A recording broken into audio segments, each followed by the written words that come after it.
I guess recently your latest recording was released, and it seems that you've done a lot. You've done extensive recording, and there's a lot of unreleased material. Yes. There have been, I guess, unreleased singles released separately. Yes. So is there a lot of material still on the shelf? The material on the shelf, there's a collaboration album with the Orb. I don't know how well known they are in Japan.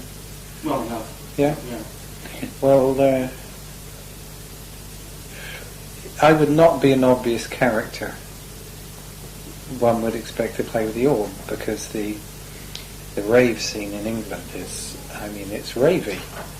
It's drop down tab of ecstasy and dancing all night.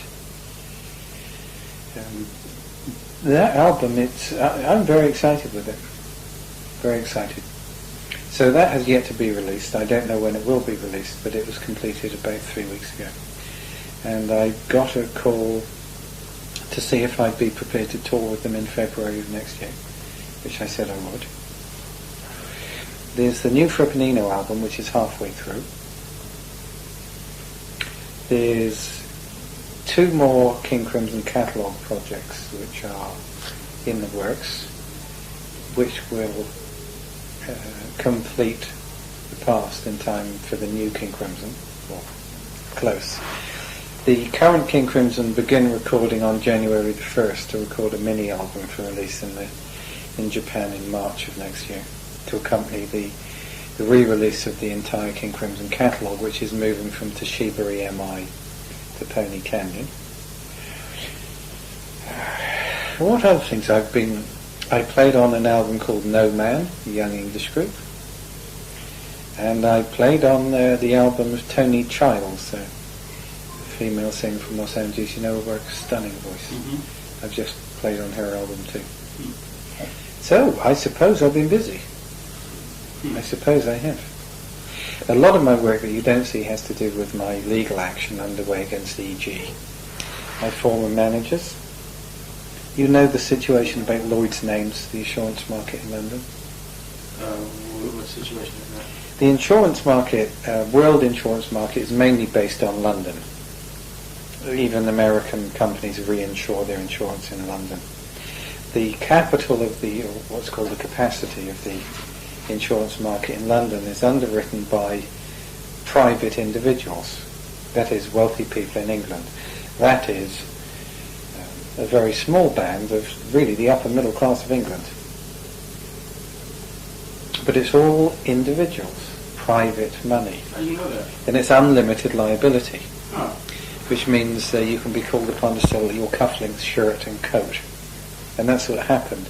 There were 3 very bad years in 1988, 89 and 90. Catastrophic. £6 billion worth of losses, which 35,000 individuals have to meet. And a lot of them went bankrupt because the liability is unlimited. Now, 2 of the people who got hit were my former managers. And they also had a property company which went bankrupt in August of 92. So in order to keep themselves solvent, they used any money which came to them, including their artists. And in order to meet their liabilities, they sold the EG record catalogue and the EG publishing catalogue, including all my work. And in my cases, they didn't have the rights to do so. So from April 91 to March 92, when I first played in Japan with David Sylvian and Trey Gunn, that was virtually full-time my life. Miserable. I was dying. And now it's only half my life.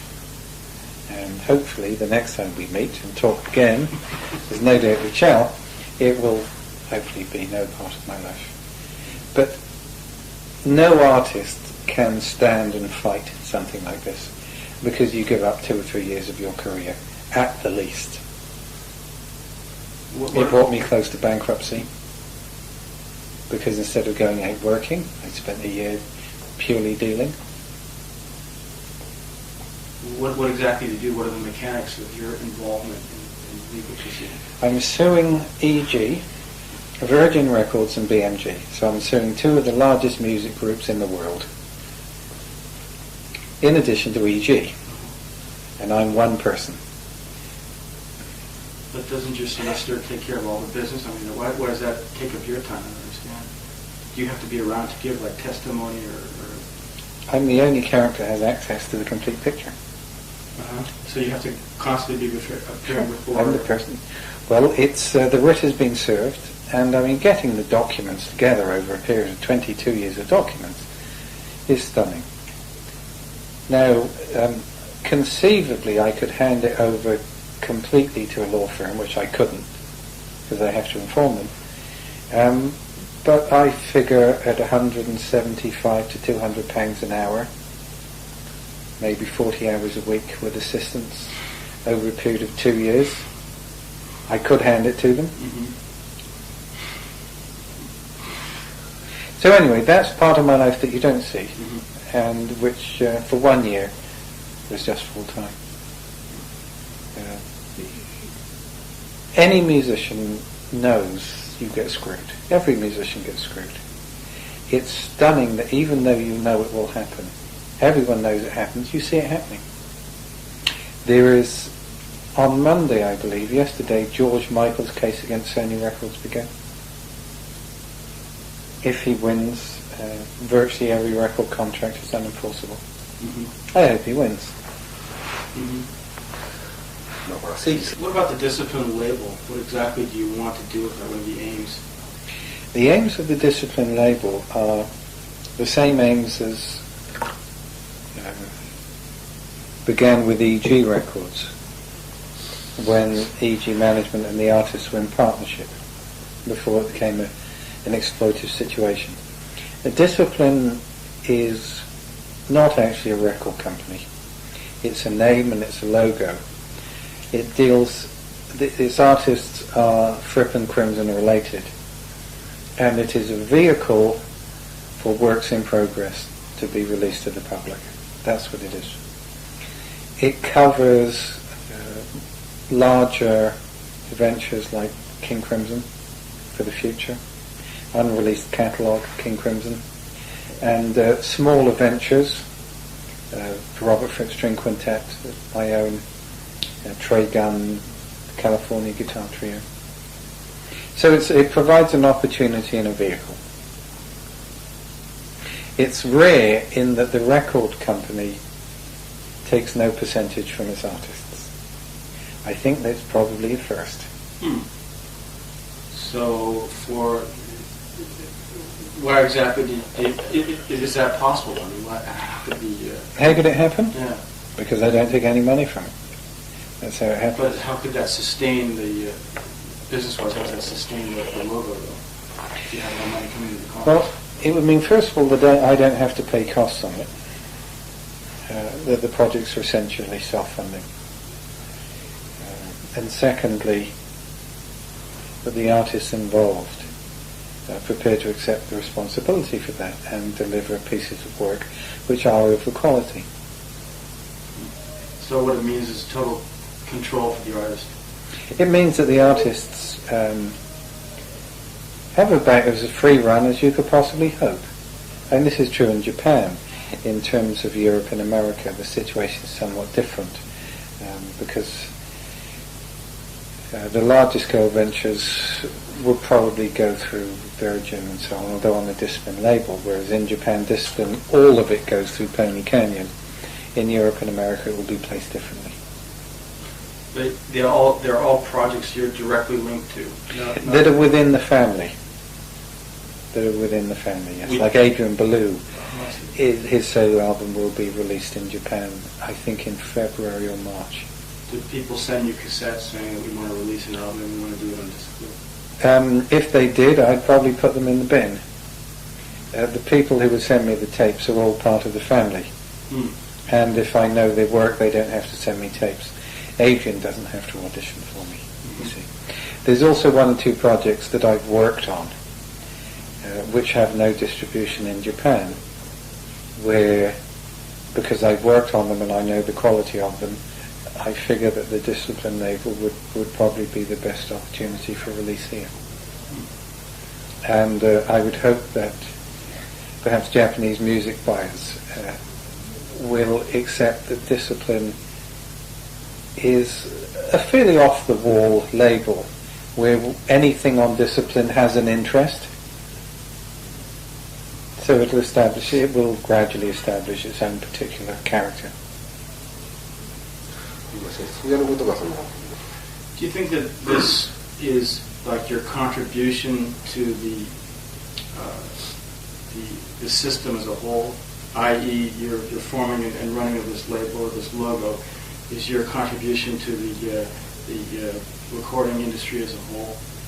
It's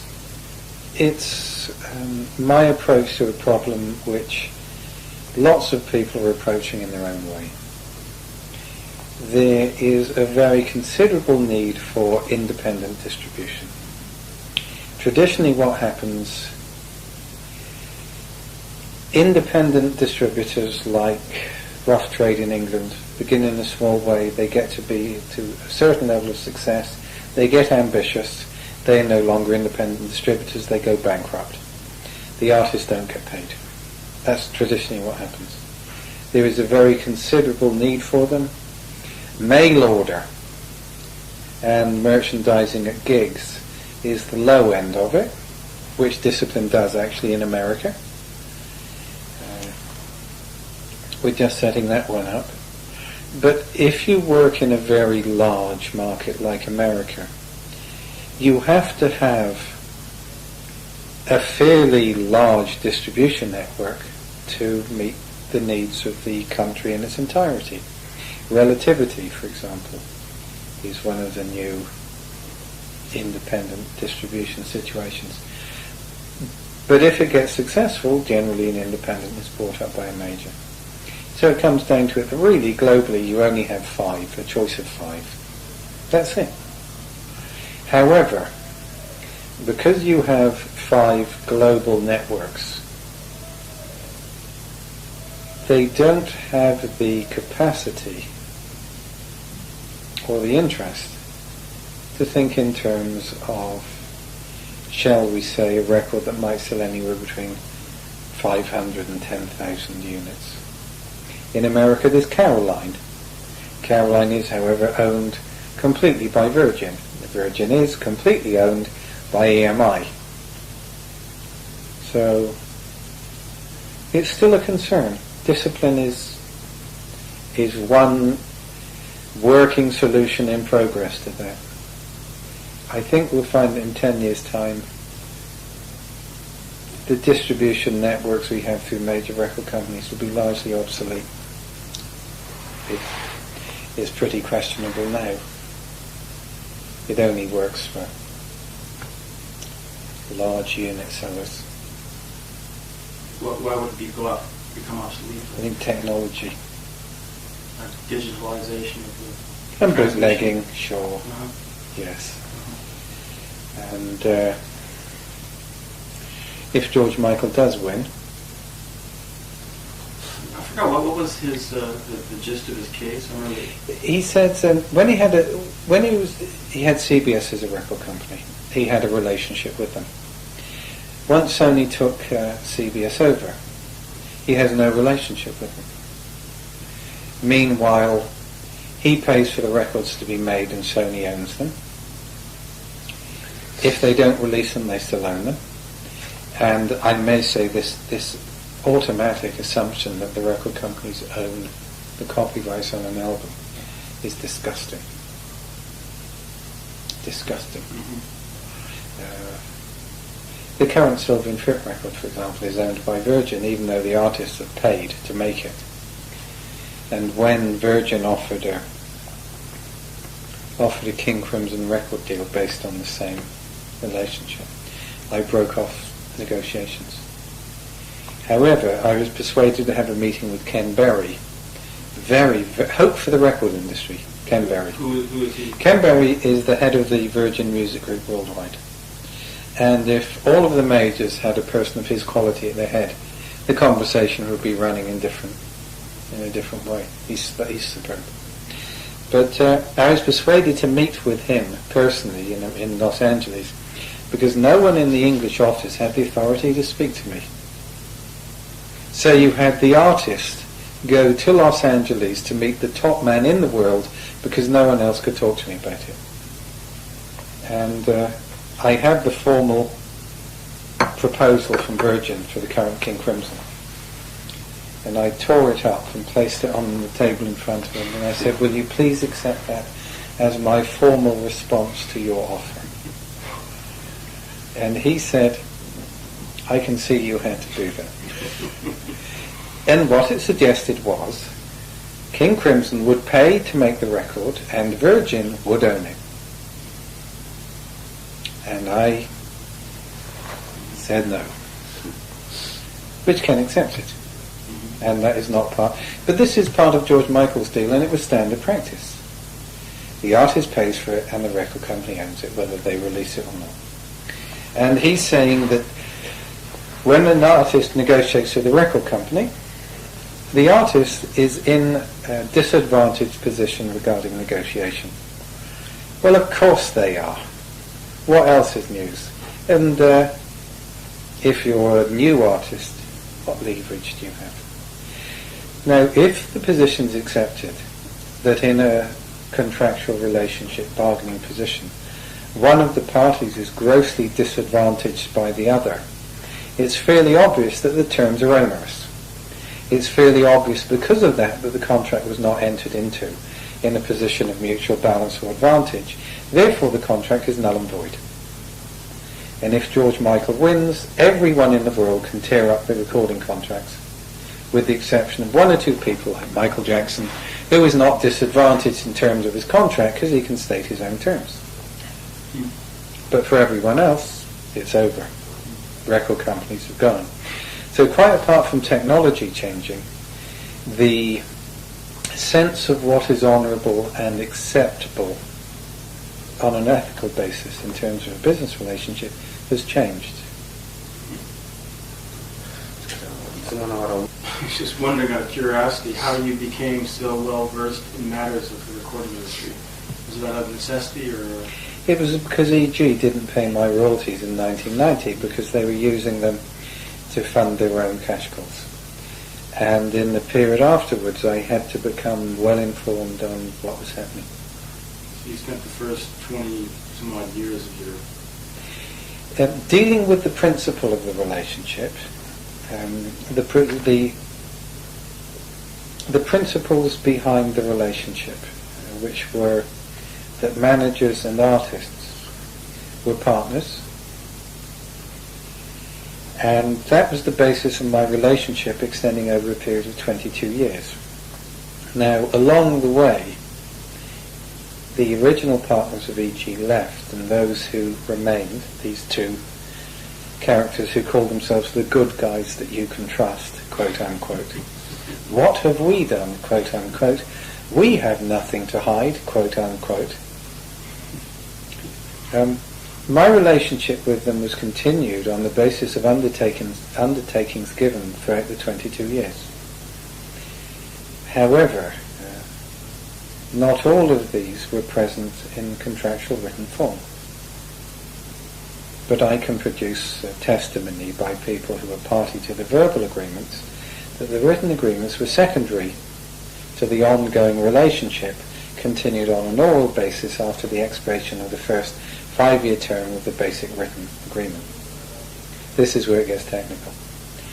So you have the bad guys, if I can call them that, moving the goalposts while saying business is as usual, when the actuality is changed.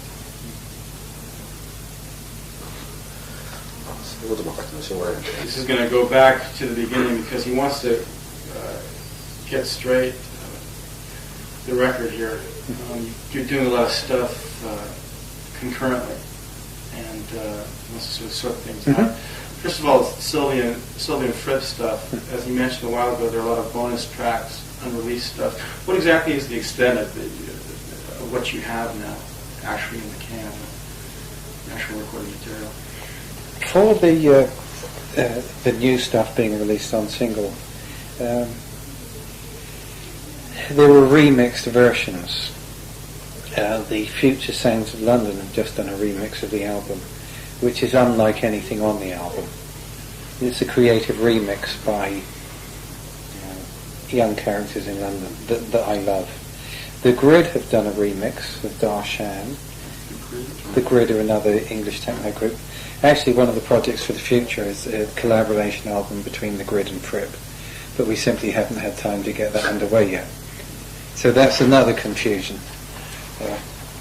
So there's not a lot of unrecorded stuff in the can from the recorded work, but we have a lot of live material, which is recorded, and we're recording all this tour as well. So there will very soon be a lot of live recordings in the can with a view to a live album release that should be ready by about April of next year, whenever it's decided. But on that, this is the position.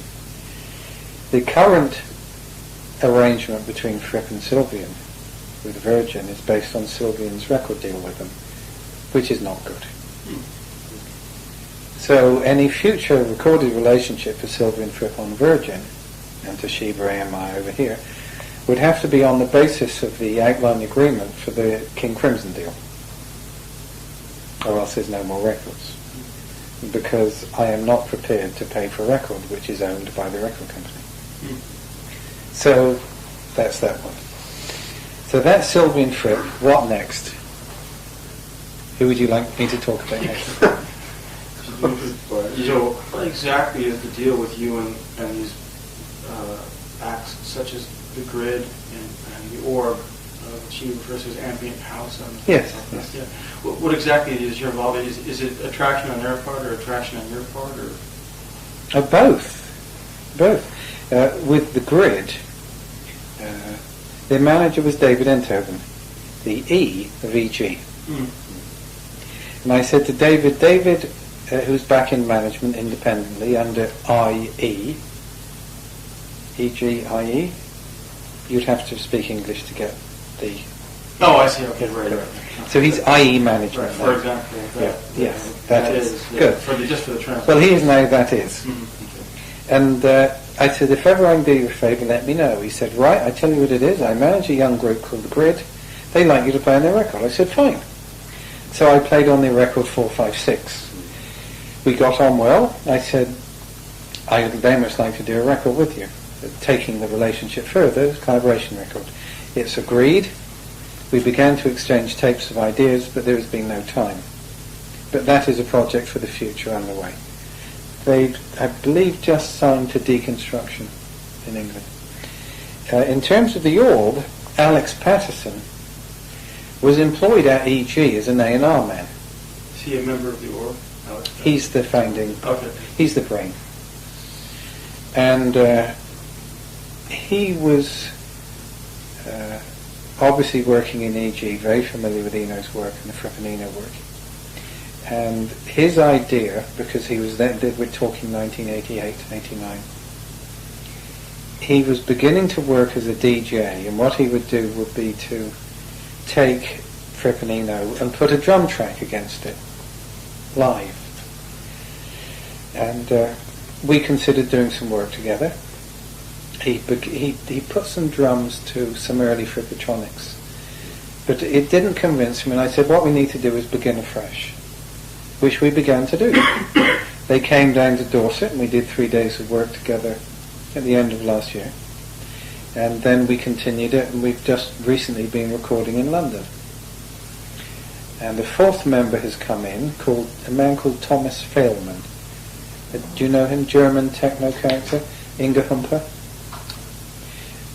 I've known Thomas since 1979, and I played on an Inga Humper track that he produced 2 or 3 years ago. So the next step was, Orb said, we have a group now, the Orb, Thomas and Robert, we're a 4-piece, let's go out and tour.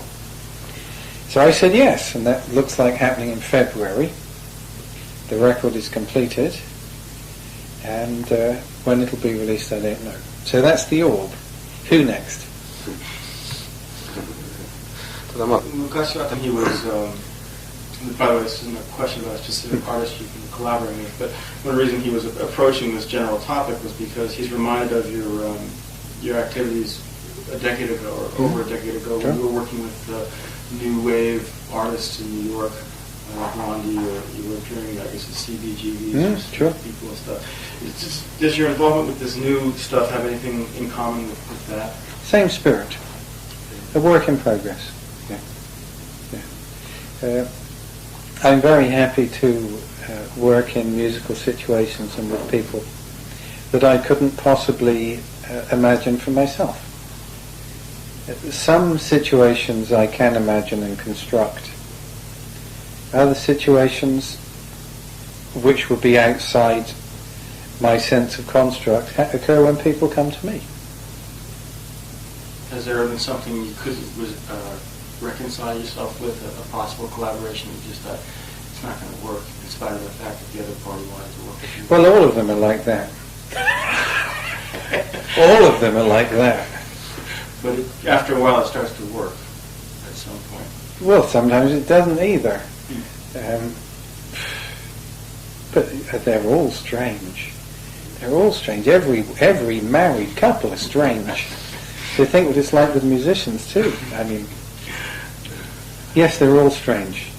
But my breadth of interest is very broad and deep. You see, very good musicians don't think, well, the very good musicians think like very good musicians. So you're stuck. You're limited. So you have to go to characters that don't think like very good musicians to get outside that frame of reference. The disadvantage is they're generally not versed in the musical vocabulary. So that's hard for me. It's like, you know, the thing which you're really afraid of if you're trained in the martial arts is you come up against a character who's not trained in the martial arts. You're there waiting and he punches you on the nose because he doesn't know you do this, you do that, and then you punch them on the nose. So it's always very refreshing to work with someone that works outside the mindset of the musician. Like Eno.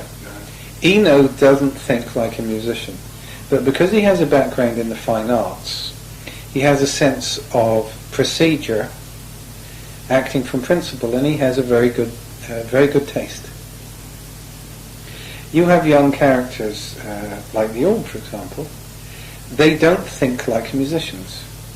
Now, working with them, they're not interested in me playing, as virtually everyone wants me to play.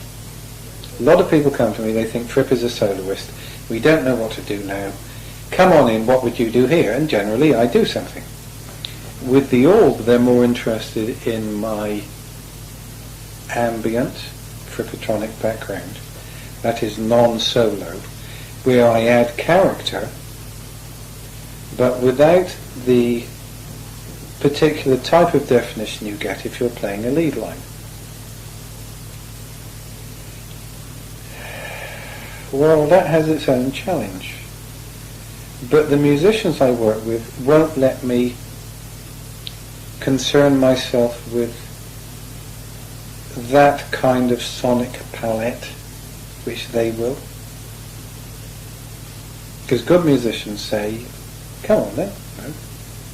Whereas the Orb don't. Well, I think you very articulately, you explained very articulately why the collaboration works then, and where the common ground lies. Yeah. But the difference in that is that the Orb, I mean, Chris of the Orb is 21 and I'm 47, so you get a huge generational gap. But provided the music works, then you can deal with everything else.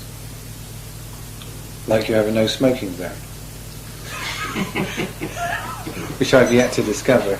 Because if you're 21 and you smoke a lot, it doesn't occur to you that he's 47 and he doesn't. This is what it is. でもちょうど今Enoの名前も出てきたんですけどね。You're collaborating with Eno for the first time in many years. I began to collaborate with him actually about a year and a half ago on My Squelchy Life. Oh. I did that album in a day or two, and then he didn't release it. He went on to NerveNet. I think I did that in one day. So that was the return to collaboration. The question, what were the circumstances leading to that? I got a phone call. You know, this is how people give me a call. Do you know why he just decided to call you out of the blue?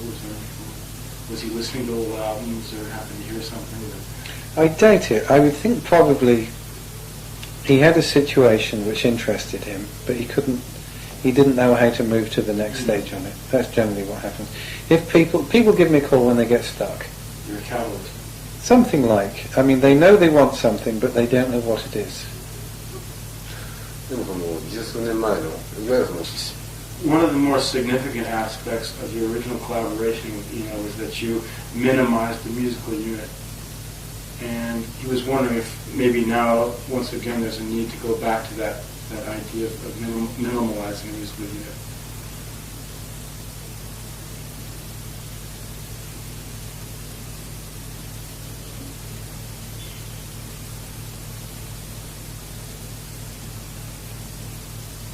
Well, ideally, one should always work from the criteria, one, on a necessity, on a sufficiency. On a necessity, you only do what needs to be done, and you on a sufficiency. Whatever it takes is as much as it takes and no more. That's ideal. In a symphony orchestra, for example, I guess you need 70 or 80 people. In our situation, at the moment we have 5 musicians on the road. I figured 4 was enough. David wanted 6. Well, we got 5. I suppose you call that somewhere in the middle. The next Crimson have 5. 4 would be perfect, but for what we have to do, we need the 5. We couldn't strip King Crimson down to less than that. Fripp and Eno, I figure we can work on 2. I don't think less than 2. And if we made performances, it would depend on the music that would be being made. I'm trying to persuade Eno to come to Japan on tour, actually. I'm trying to do it. He sees in his own personal opinion, your original collaboration with Eno is probably the most original stuff you've ever done. I think the No Pussyfooting, the side one, was remarkable. Yeah, very good. So his expectations this time around are somewhat similar. No, it can't be. It can't be. The difficulty with expectations are you neither hear what's happening because you expect something else to happen, and since what's happening is not what you expect, you don't hear what you expect either. So in other words, if you have expectations, you don't hear anything. With the new Fripp and Eno, the half of it that's been recorded so far, there is one stunning track on there, which he's done a video for, called Cross Crisis in Lust Storm. It's stunningly powerful, but it's mainly dance with a rhythm section. So you would have to look at it as a work in progress, which some of it works, some of it doesn't, and take it and leave it at the same time. Much like Eno works anyway, but if you're on the road with a band, you can't work on quite the same basis. You can't say, hey, let's take it and leave it. The cost of the band is $70,000 to $100,000 a week just to be on the road. That's the cost.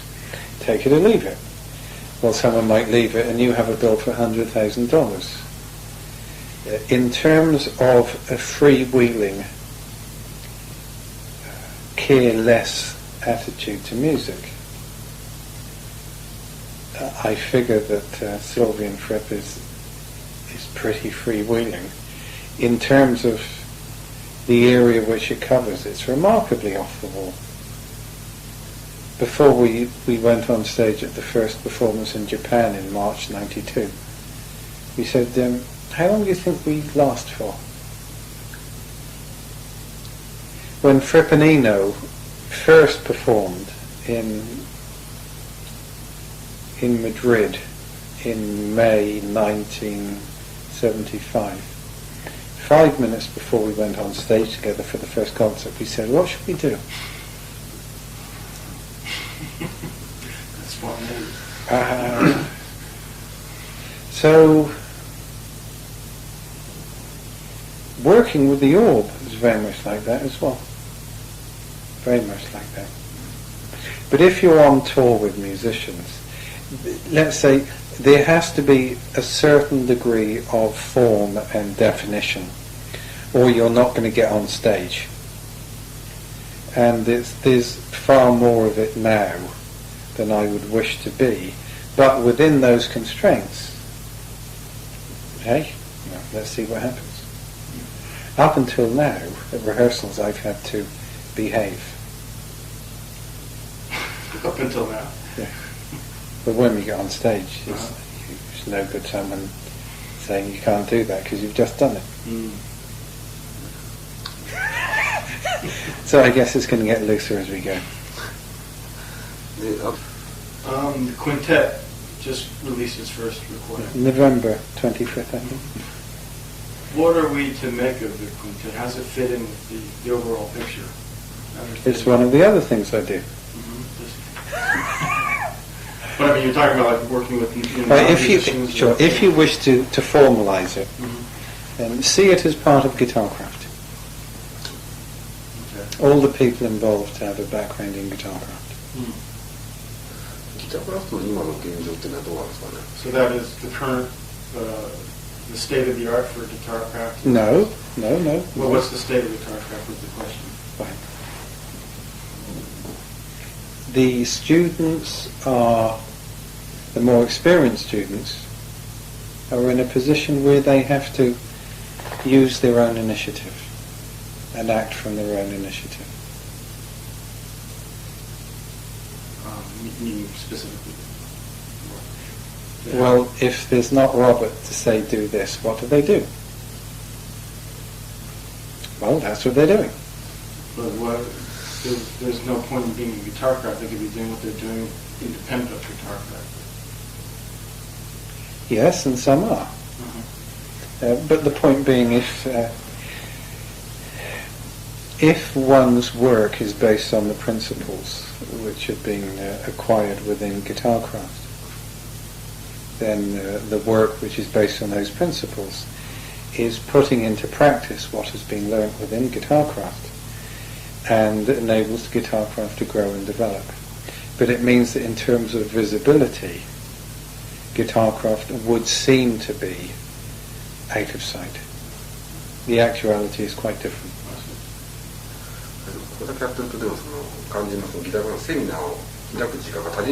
With you busy on so many different fronts, you assume that you wouldn't have time to hold seminars for Guitarcraft. The active ongoing program of seminars was halted by the difficulties with EG. Had that not been, in other words, had I not been taken out of the picture personally by my litigation with EG, I would have had to have found an excuse. You understand? In other words, once the students become dependent, you have to get out of the picture. Now you have two ways of doing that. One, you have to get out of the picture, or two, you invent a situation so you have to get out of the picture. So the result for the students is the same, that they have to work from their own initiative. However, I would have liked to have been present at courses that I haven't been able to be. The next big step in Guitarcraft is to meet a very large demand for Guitarcraft in South America. So there will probably be an introductory Guitarcraft course in late March or early April of next year in Argentina. I hope also to come to Japan for a second course next year, because My sense is with guitarcraft, the continuity is important. And I don't like to make an introduction to students without there's some follow-through. I have plans for guitarcraft. The next major visible step is in 1999. And then I have 2 courses planned.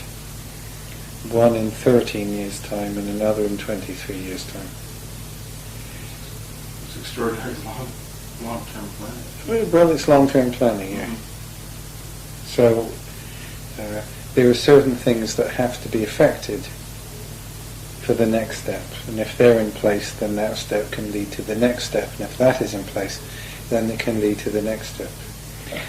If each of those steps fails to be realized, then it doesn't happen.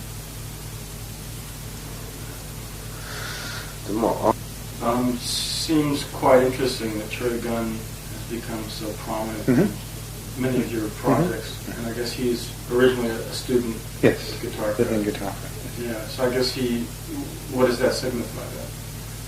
Are we to draw any conclusions from that? Is he like the example to which all guitarcraft students should aspire? Well, he plays stick, you see, so not everyone in guitarcraft plays stick. Yeah. But there is an opportunity which Trey could take advantage of. He has talent, fairly obviously, but not everyone with talent is prepared to be able to develop a personal discipline and work hard. Not everyone that has the talent and the discipline is a person with whom you can develop a long-term relationship. So in that sense, Trey is quite exceptional. But there are other people in remarkable people in guitarcraft. Guitarcraft is an opportunity for all of us. I learn a lot from Trey. I'm wondering, it seems rather unusual to have 2 stick players in the same unit, which I guess you will have in Crimson.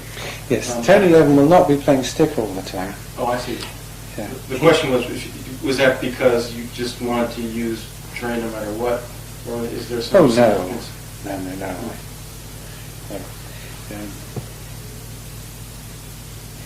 In the 81 to 84 Crimson, Adrian and I did a lot of interlocking work, which meant while we were doing that, there was no possibility of soloing on top. In the current formation, I have developed a very good relationship with Trey on the guitar side of the stick, which will leave Adrian free to solo on top of the relationship between Trey and myself, while there is a sound rhythm section of Tony and Jerry. In addition to that, there are possibilities with both sides of the stick, on the lead and the bass side, which extend the range of the instruments remarkably. It means we have a third soloist. 3 soloists in the group, each with a different character. It's very strong. 以前の話が終わった時に多分2年ぐらい前だと思うんですが、その次の 2 years ago, the next incarnation of Crimson might harken back to the Red period. The guitar's a bit more heavy. Yeah, that's part of it. There's a piece underway called Vroom, V-R-O-O-O-M, Vroom, which is it's Crimson metal. でもクリムゾンって昔からリード楽器が多ければ多いほど異常なIn previous incarnations, Crimson has created more of a dynamism, has been more dynamic when it's had more lead players, he notes. So I guess that's what we can expect from this particular lineup. I would say expect nothing. Okay, I forgot. New rule. Well, standard rule. Yeah. People that came to see Lark's Tongue said, why aren't we hearing Lizard? Well, looking back now, a lot of people in 81 said, well, where's the 73 Crimson? And the answer was back in 73. And then in 1987, 88, a guitar class student that saw Crimson in 81 said, that we saw it in Seattle, we didn't realise what it was. Now, probably when the album comes out, people will say, but this isn't the Crimson that we know. And 7 years later, the King Crimson that's playing then, people will say, well, where's Room? You see? So, what do? I just do lots of different things, is what I do. And I hope people support it, and if they don't, well, I don't know what I'll do. Probably the same as I'm doing now. But I got asked a question, it seems rather trivial. He heard some of the new John Wetton record, which I guess you contributed. Sure, I played on that one too. I haven't told. Did I tell you about No Man, the group? You mentioned it just for a second. Right. Just for a second. Anyway, he was wondering. John Wetton's always seemed the antithesis of you. He's more of a pop type, more of a standard pop type of musician. It seems rather unusual for you to be associating with him still. Like the Orb is a pretty strange thing. Yeah. When John came into King Crimson in 72, he was a bass player, he didn't sing. And at the time, he was probably the finest young bass player of his generation. He was stunning. But within King Crimson, he became the singer. And when that King Crimson dissolved, I think his interests were more on singing than playing bass, because that's the area he's gone into. And in terms of his songwriting, it would be more probably considered in the mainstream. John is a friend of mine. I spoke to him last week. I speak to all the former members of King Crimson as part of the ongoing litigation with each. And I've said to John, if ever I can help you, let me know. What actually happened was, in terms of his record, John said several times to me, I'm making an album. And next time he speaks it, I'm making a solo album. Then next time we spoke it, I'm making a solo album. So I said, finally, well, I'm surprised that you haven't asked me to play on it. And he said, well, I was afraid you'd say no. And I said, when do I play on it? So I flew out to Los Angeles and played on it. That's what happened. You clipped. Well, I mean, I like John and I like his work. The fact that John's work is not work which I would construct for myself is beside the point. I doubt that the work that I would construct for myself is work that John would necessarily feel at home with. Once upon a time, certainly, but maybe not now. When I first played John Fripp and Eno,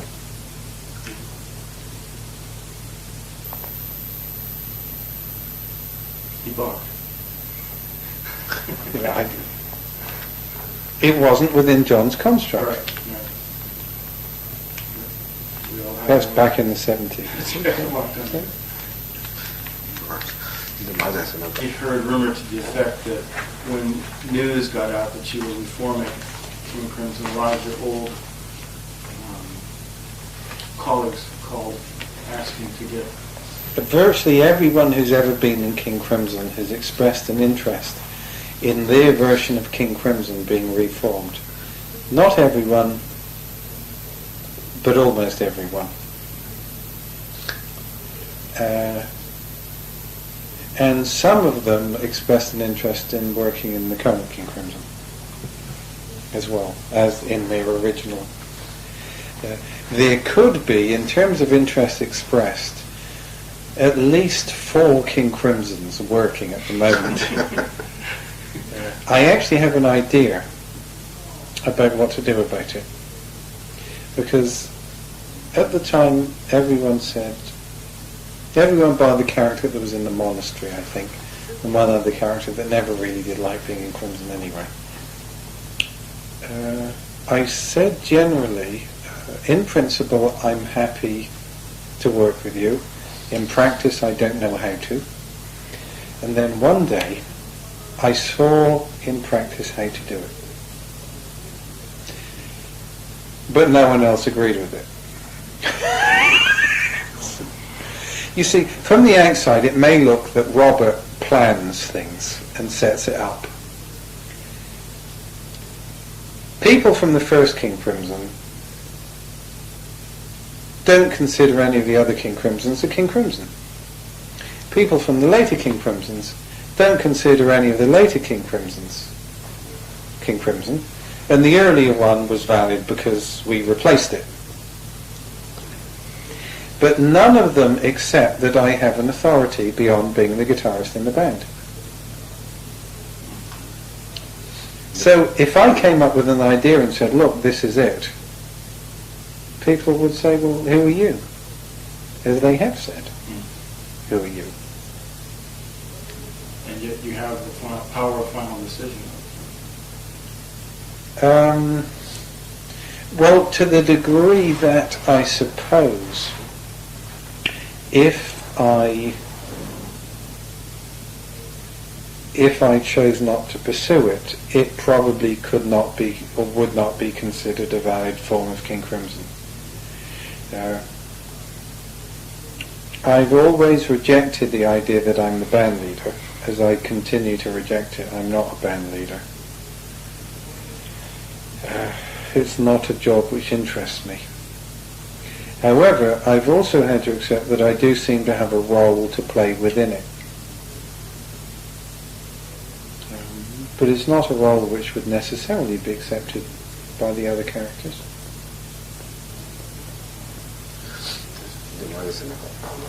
The LP on their new box set are covering 21st Century Schizoid. Great! Good! I wish them well. I'd like to hear it played again. Yeah. I had tea with Greg in Los Angeles a couple of months ago. Yeah, I speak to him regularly.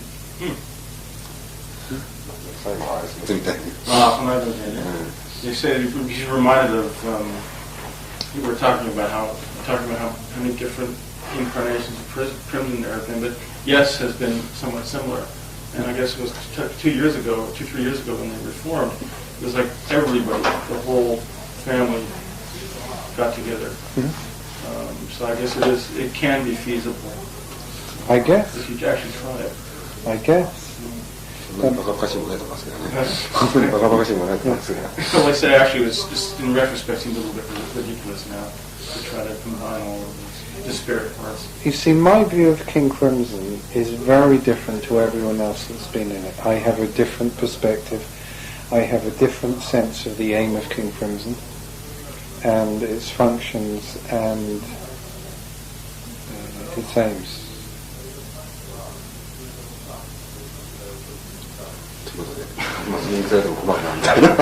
Sure, I guess we're going to get some photos now.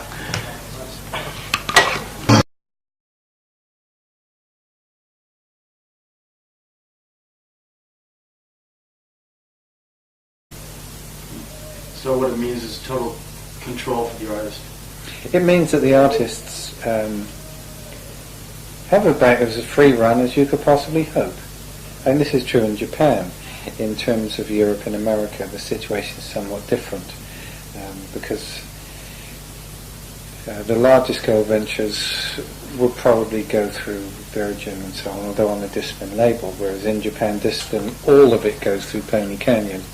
In Europe and America, it will be placed differently. They're all projects you're directly linked to. That are within the family. Yes. Like Adrian Ballou. His solo album will be released in Japan, I think in February or March. Did people send you cassettes saying that we want to release an album and we want to do it on Discipline? If they did, I'd probably put them in the bin. The people who would send me the tapes are all part of the family. And if I know their work, they don't have to send me tapes.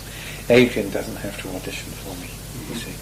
There's also 1 or 2 projects that I've worked on.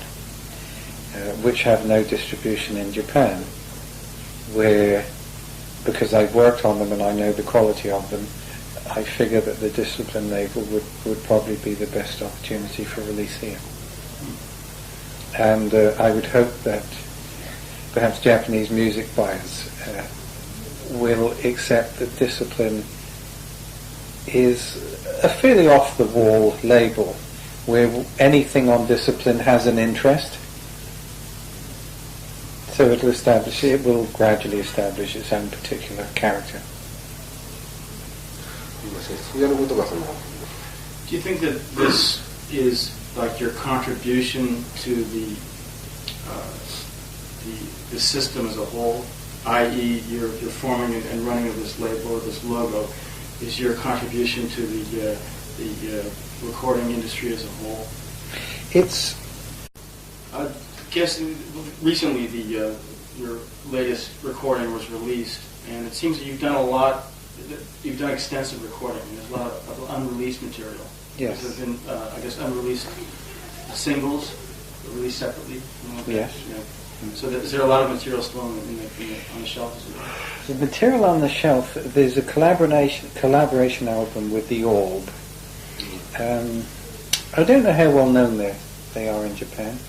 Well enough. Yeah? Yeah. Well, I would not be an obvious character one would expect to play with the Orb, because the rave scene in England is, it's ravey. It's drop down tab of ecstasy and dancing all night. That album, I'm very excited with it. Very excited.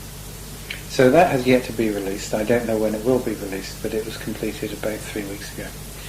And I got a call to see if I'd be prepared to tour with them in February of next year, which I said I would. There's the new Fripp album, which is halfway through.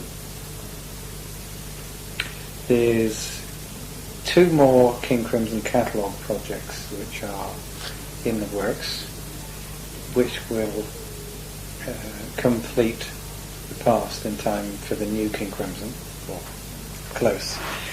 The current King Crimson begin recording on January the 1st to record a mini album for release in Japan in March of next year, to accompany the re-release of the entire King Crimson catalogue, which is moving from Toshiba EMI to Pony Canyon.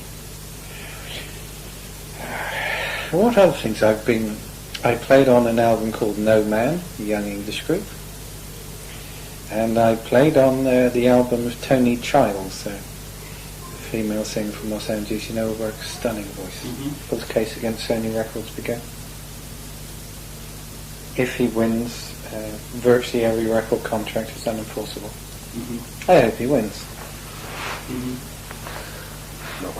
What about the discipline label? What exactly do you want to do with it? What are the aims? The aims of the discipline label are the same aims as began with EG Records, when EG management and the artists were in partnership, before it became an exploitative situation. The discipline is not actually a record company. It's a name and it's a logo. It deals, its artists are Fripp and Crimson related, and it is a vehicle for works in progress to be released to the public. That's what it is. It covers larger ventures like King Crimson for the future, unreleased catalogue King Crimson, and smaller ventures, Robert Fripp String Quintet, my own, Trey Gunn, California Guitar Trio. So it provides an opportunity in a vehicle. It's rare in that the record company takes no percentage from its artists. I think that's probably a first. So where exactly is that possible? I mean, how could it happen? Yeah. Because I don't take any money from it. That's how it happens. But how could that sustain the business-wise? How does that sustain the logo, though? If you have no money coming into the cost? Well, it would mean, first of all, that I don't have to pay costs on it. that the projects are essentially self-funding. And secondly, that the artists involved are prepared to accept the responsibility for that and deliver pieces of work which are of quality. I've just played on her album too. So, I suppose I've been busy. I suppose I have. A lot of my work that you don't see has to do with my legal action underway against EG. My former managers. You know the situation about Lloyd's Names, the insurance market in London? What situation is that? The insurance market, world insurance market, is mainly based on London. Even American companies reinsure their insurance in London. The capital of the, or what's called the capacity of the insurance market in London is underwritten by private individuals. That is, wealthy people in England. That is a very small band of really the upper middle class of England. But it's all individuals, private money. How do you know that? And it's unlimited liability, which means you can be called upon to sell your cufflinks, shirt and coat. And that's what happened. There were 3 very bad years in 1988, 89 and 90. Catastrophic. £6 billion worth of losses, which 35,000 individuals have to meet. And a lot of them went bankrupt because the liability is unlimited. Now, 2 of the people who got hit were my former managers. And they also had a property company which went bankrupt in August of 92. So in order to keep themselves solvent, they used any money which came to them, including their artists. And in order to meet their liabilities, they sold the EG record catalogue and the EG publishing catalogue, including all my work. And in my cases, they didn't have the rights to do so. So, from April 91 to March 92, when I first played in Japan with David Sylvian and Trey Gunn, that was virtually full-time my life. Miserable. I was dying. And now it's only half my life. And hopefully the next time we meet and talk again, there's no doubt we shall, it will hopefully be no part of my life. But no artist can stand and fight something like this, because you give up 2 or 3 years of your career, at the least. It brought me close to bankruptcy, because instead of going out working, I spent a year purely dealing. What exactly do you do? What are the mechanics of your involvement in legal proceedings? I'm suing EG, Virgin Records and BMG. So I'm suing 2 of the largest music groups in the world, in addition to EG. And I'm one person.